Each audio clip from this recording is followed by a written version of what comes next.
Kumain ka pa ng masarap. Kaya ba natin kumain ng ganyan sa perang kinikita natin? Kasalanan ko po ba kung wala tayong makain? Kayong kumain kung gusto nyo.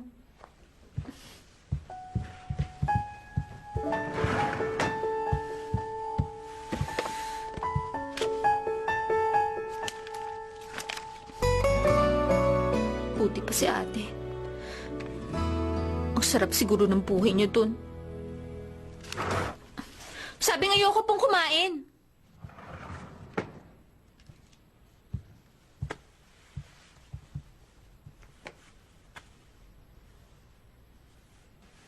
Aray! Naman eh! Simula ngayon, hindi na ako mag-uuwi ng pagkain nila. Anong oras ka ba papasok bukas? Utusan sana kita sa bangko. Hindi ko naman kailangan pumunta sa bangko eh. Uso na ang internet banking. Magkano at kanino? Mas kampante akong magdeposito ka mismo sa bangko kaysa pumindot sa computer. Lalo na kung sa Amerika ipapadala ang pera. Sa Amerika? Padadala niyo ng pera sa ate? Ipadala mo na ang lahat ng perang laman yan. Lahat to, ma? Sigurado kayo? Bakit? May problema siya? Sabihin mo, bumili siya ng mga muebles. Kasi, ikakasal na siya. O ano? Ikakasal? Mayaman ba? Ilan taon na? Koreano po ba o Amerikano? Tinanong niyo ba kung anong trabaho? Ano ba naman, ma? Sagutin niyo mga tanong ko. Kailan ang kasal? Imbitado po ba tayo? Ano ka ba? Hindi tayo pwedeng magpunta doon. Mag-text kayo kapag nasa labas tayo. Nag-aaral ang ate mo sa Amerika, kaya siguradong marunong siyang pumili ng asawa. Mapapahiya lang siya kapag nagpunta pa tayo doon. Bakit siya mapapahiya? Bakit niyo nasabi yon? Masipag at mabait daw yung lalaki. Ayaw ng ate mo na mawala pa siya. Huwag na tayong humiling na kung ano pa. At bakit po hindi? Mula nung umalis siya, napilitan ako na...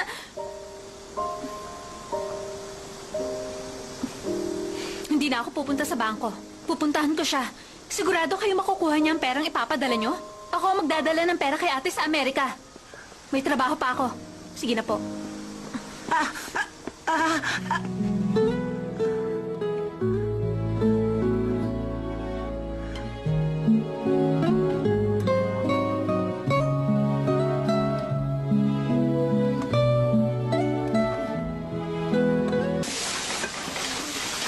Bilisan mo, naghihintay na yung mga customer.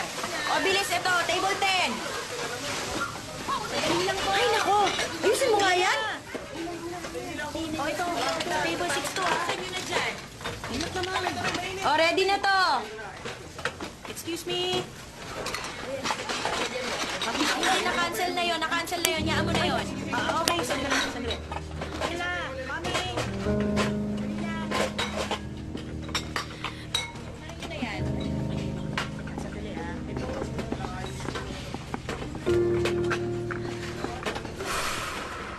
Ang sipag mo, Iha.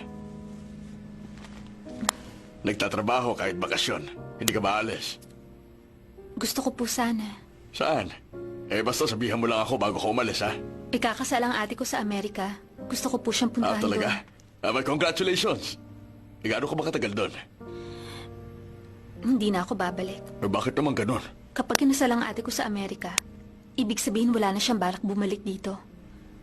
At kapag hindi na po siya bumalik, habang buhay na ako maghuhugas ng pinggan at mag-aalaga sa mama ko. Parang sinadya ng tadhana na malungkot ang buhay ko.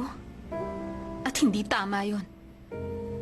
Huwag mong sabihin yan. 18 years old ka pa lang. Bata ka pa. Kaya nga po, pupunta ako doon. Pangarap ko na yun nung maliit pa ako.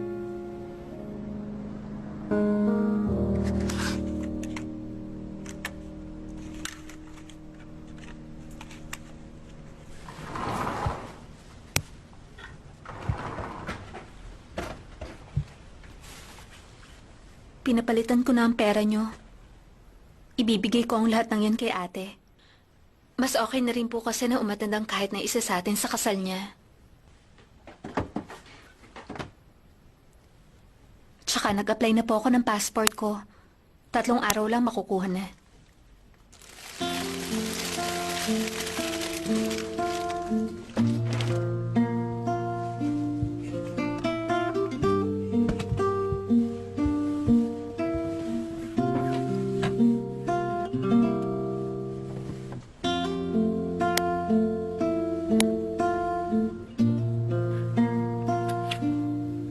Dumating po rito sa bahay ang dati niyang asawa kaninang umaga.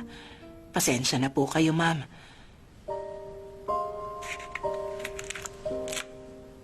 Ano po ang gusto niyong kainin mamayang hapunan, ma'am?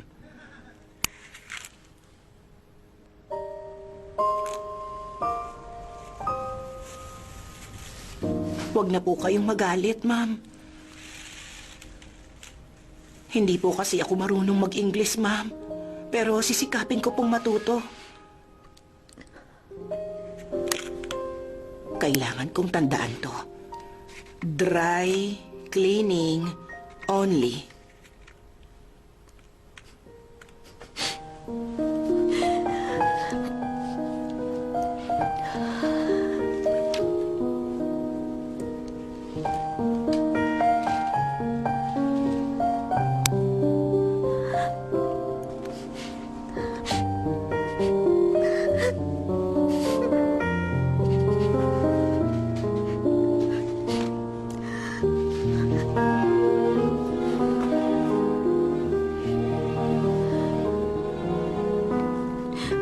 Ano po yan? Gagawa kayo ng bean powder?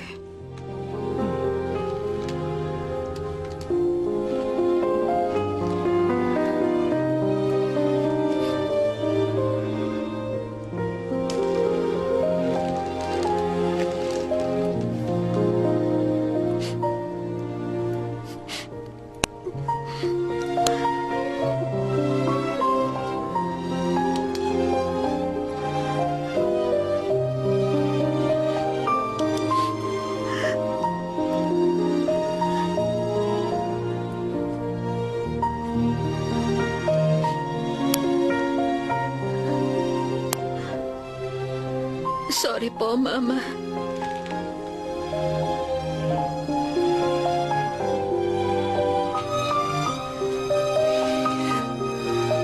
Babalikan ko kayo kapag mayaman na ako. Hintayin niyo lang ako, Ma.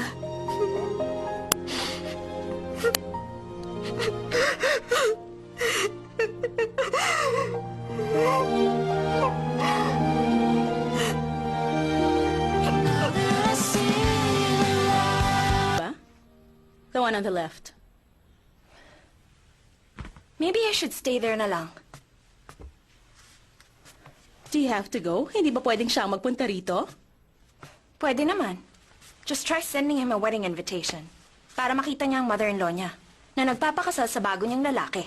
I know hindi mo gusto ang desisyon kong magpakasal. Pero hindi ako magmamakaawa sa'yo.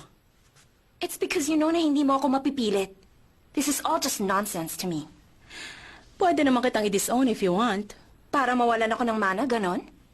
Yun lang kasi ang paraan para mapilitan kang sumunod. Ano ba kasing nagustuhan mo sa lalaking yon? You heard the rumors at nakita mo kung gaano siya ka-violent. Tell me, have you really fallen in love with him? Rachel, you! Hindi ka ba nahihiya kay Dad when you call me that? Gusto mo akong maging Rachel Choi. Mabuti at may fiancé ka na matatakbuhan mo. Napakasarap ng buhay mo, hindi ba? Give my best regards sa future son-in-law ko.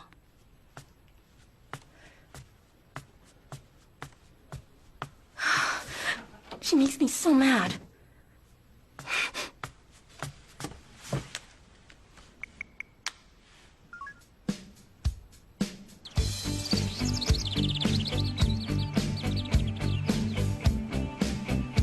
Ang una kong naisip pagdating ko sa California, ang lugar kung saan ako in-exile. Makakakain na ako ng maraming almonds. Ang saya. Naisip ko rin na magrebelde, na magalit sa mundo, na ginagawa naman ang lahat ng tulad ko na anak sa labas. Pero sinunod ko na lang ang kuya ko. Wala akong ginawa, kundi mag-enjoy.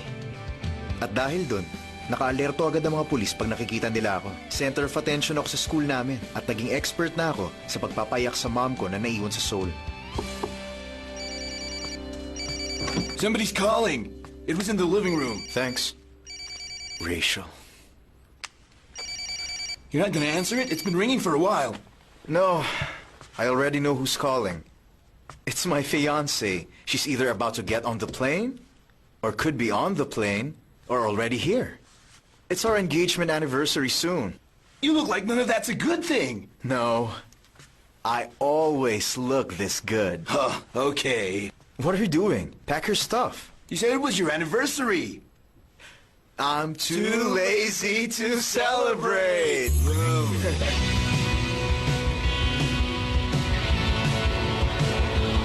Oh, yeah! Woo! Everything you ever wanted is here in California. That's right, bro. Oh, yeah. Come on, man. Fist Fist bump. bump.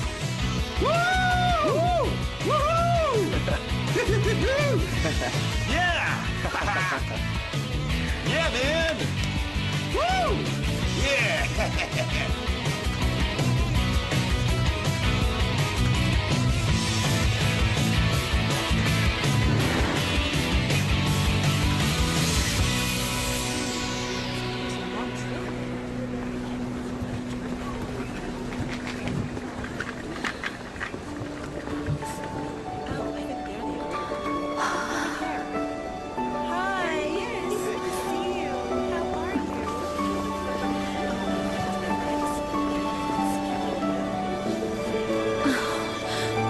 Huwag ka matatakot. Top 14 ka naman sa klase mo, di ba? Can I get the street map? Where is the subway station? Would you like people or... Hindi, parang mali yun.